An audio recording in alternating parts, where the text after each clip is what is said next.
कि वो आ जाए, मैं उसके लिए दुनिया पलट दूं। भाई साहब पहले दुनिया पलटो, क्या करो भाई, पहले पलटो दुनिया और फिर वो आ जाएगी। ठीक है भाई। तो तुमने क्या किया, तुमने सोच रखा है कि वो आएगी और मैं दुनिया पलट दूंगा। भाई ऐसा कभी नहीं होगा, क्योंकि हमेशा welcome back to my new video guys. तो आज है तारीख है आज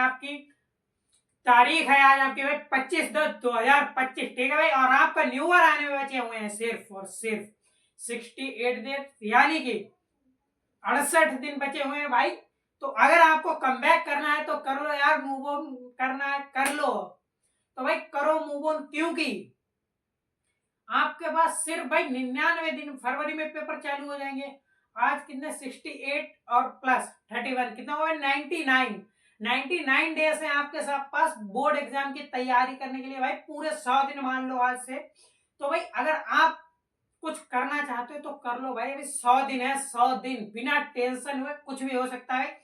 तो आज हम लोग पढ़ने वाले हैं जीव। जीव क्या है भाई, आइए समझते हैं जीव। तो भाई जीव क्या है, सुनो भाई।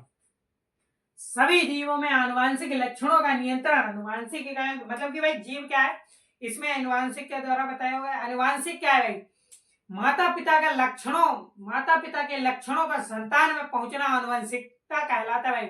आनुवांशिकता यानी कि आनुवांशिकता के लक्षणों को यानी कि हम डीएनए भी कह सकते हैं भाई। क्या कह सकते हैं, डीएनए भी कह सकते हैं। तो भैया समझते हैं जीव भाई आनुवांशिक।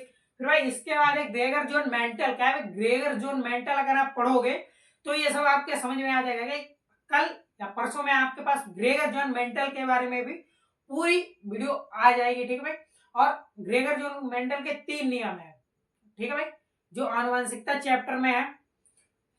ठीक है भाई, माता पिता के लक्षणों का संतान में पहुंचना आनुवंशिकता कहलाते हो। तो भाई आनुवंशिकता चैप्टर मैंने ऑलरेडी पहले से डाल रखा है, तो जाके फटाफट आप देख लो। उसमें भाई हर चीज मेरा पूरा चैप्टर पढ़ा रखा है। 45 से 47 मिनट के बीच की वीडियो है। ठीक है भाई। तो ग्रेगर जोन मेंटल आपको समझ लिया, आगे आपका ग्रेगर जोन का मेंटल का जन्म कब हुआ और कहाँ हुआ, कैसे हुआ। ठीक है भाई। और इन्होंने क्या सोच कर ये सब किया, कितनी बार ये अपने कार्य में सफल हुए और असफल हुए। ठीक है भाई। फिर आपको समझ में आ जाएगा जीव और जो भी है भाई जीव के आगे क्या है भाई, हंसियाकार कोशिका, ये सब समझ में आ जाएगा। ठीक है भाई। तो आप समझ लो अभी जीव में भाई क्या है, सभी जीवों में आनुवांशिक लक्षणों का नियंत्रण आनुवांशिक इकाइयों द्वारा होता है। क्या है भाई, सभी जीवों में, जितने भी जीव जंतु है, हम आप जितने भी जीव जंतु, क्या है जितने भी जीव जंतुओं में आनुवांशिक लक्षणों का नियंत्रण है भाई। मतलब कि लक्षणों का, माता पिता के लक्षणों का आना, मतलब कि आप काले हो, सॉरी काले हो और आपके पापा या मम्मी में से एक कोई काला है, वो हाँ भाई काला है, तो वो लक्षण आप में आ गए, तो वो क्या हो गया भाई, सभी जीवों में आनुवांशिक लक्षणों का नियंत्रण एक आनुवांशिक इकाइयों द्वारा होता है। किसके द्वारा होता है भाई, इकाइयों द्वारा होता है। जैसे कि आपने समझा, जो प्रभावी लक्षण है वो दिखेगा और जो अप्रभावी लक्षण है वो नहीं दिखेगा। ठीक है भाई। तो अप्रभावी लक्षण नहीं दिखता और प्रभावी लक्षण दिखता है। जैसे कि आप के पापा थोड़े काले हैं और मम्मी गोरी है, तो भाई अगर आप गोरे हो गए हैं तो भाई ये मत समझना कि मैं पूरा गोरा, भाई साहब आप शंकर गोरे हो सकते हो। जैसे पेड़ पौधे में शंकर लंबा होता है, तो वैसे आप शंकर गोरे, क्योंकि जो प्रभावी लक्षण है भाई वो दिखता है, अप्रभावी लक्षण नहीं दिखता है। जैसे कि पापा हल्के काले हैं तो कोई दिक्कत नहीं भाई, लक्षण उनका भी है मगर वो अप्रभावी है तो वो नहीं दिख रहा। और मम्मी गोरी है तो उनका लक्षण दिख रहा है। ठीक है भाई। तो आप इसमें माता पिता के लक्षणों का संतान में पहुंचना क्या कहलाता है, आनुवांशिकता, जो कि बताया था ग्रेगर जोन मेंटल ने बताया था। ठीक है भाई। आपने इतना सभी जीवों में आनुवांशिक लक्षणों का नियंत्रण आनुवांशिक इकाइयों द्वारा होता है। भाई आपने समझा क्या होता है, मतलब कि जो भी है हमारी बॉडी में आ रहा है लक्षण, तो भाई वो क्या है, सभी जीवों में आनुवांशिक लक्षणों का नियंत्रण आनुवांशिक इकाइयों द्वारा होता है। भाई ये सब आनुवांशिक इकाइयों द्वारा होता है, आपने समझा। फिर इन्हें जीन कहते हैं भाई। क्या कहते हैं, जिन्हें जीन कहते हैं। सभी जीवों में आनुवांशिक लक्षणों का, क्या था भाई, सभी जीवों में आनुवांशिक लक्षणों का नियंत्रण, मतलब कि आना जाना आनुवांशिक इकाइयों द्वारा होता है। उन इकाइयों को हम जीन कहते हैं। क्या कहते हैं, उन इकाइयों को जीन कहते हैं। ये गुणसूत्रों पर मोतियों के समान लगी रचनाएं होती है भाई। क्या होता है, ये गुणसूत्रों पर, यह एक गुणसूत्रों पर लगी मोतियों के आकार की संरचनाएं होती है भाई। ये जो गुणसूत्र होते हैं, कितने गुणसूत्र होते हैं पता है भाई? अपने अंदर टोटल 46 गुणसूत्र होते हैं। क्या होते हैं भाई? 46 गुणसूत्र होते हैं, यानी कि 23 जोड़ी। और जो ऑटोसोम होते हैं भाई, वो होते हैं 44। क्या होते हैं? ऑटोसोम जो होते हैं वो 44 होते हैं, और गुणसूत्र जो होते हैं भाई 46 होते हैं। तो गुणसूत्र जितने भी होते हैं तो भाई एक्स और वाई होते हैं गुणसूत्र। अगर एक्स एक्स है तो लड़की, और अगर एक्स वाई है तो लड़का। ठीक है भाई? तो ये इन पर क्या होता है? एक मोतियों के आकार की क्या होता है भाई? जीन कहते हैं। ये गुणसूत्रों पर मोतियों के समान लगी रचनाएं होती। क्या होती है भाई? गुणसूत्रों पर लगी। क्या होता है भाई? गुणसूत्रों पर लगी मोतियों के समान रचनाएं होती हैं, जिन्हें जीन भाई। जीन कैसी होते हैं भाई? तो समझो जीन कैसी होती है। मोतियों के आकार की गुणसूत्रों पर लगी रचनाएं जीन कहलाती हैं, और जीन होती हैं। ठीक है भाई? रचनाएं होती हैं। ये जीवों के विभिन्न लक्षणों को क्या करते हैं भाई? ये जीवों के विभिन्न लक्षणों को नियंत्रित करती हैं। क्या करता है?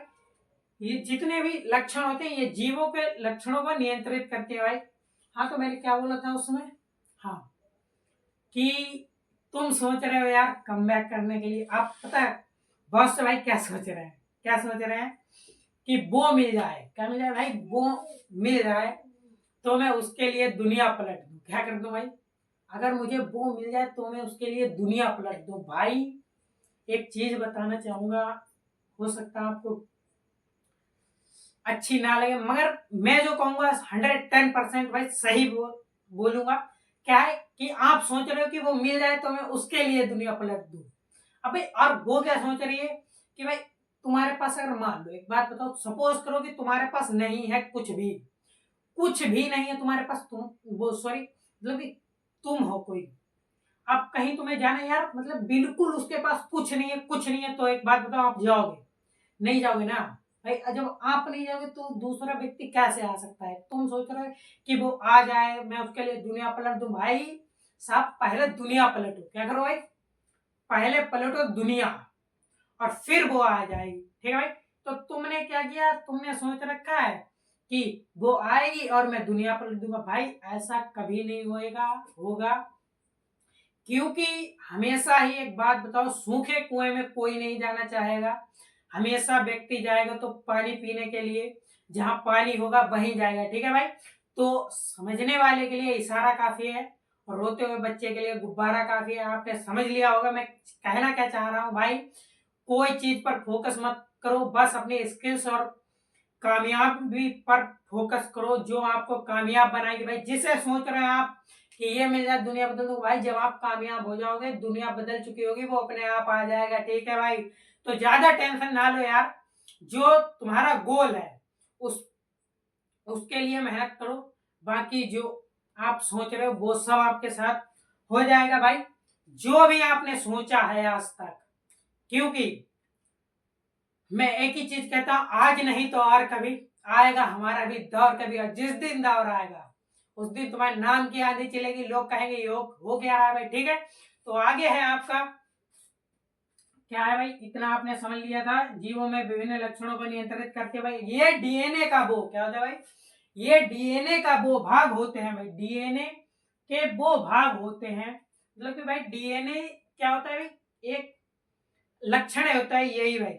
खून का हो गया, बालों का हो गया भाई, इन सब में डीएनए पाया जाता है।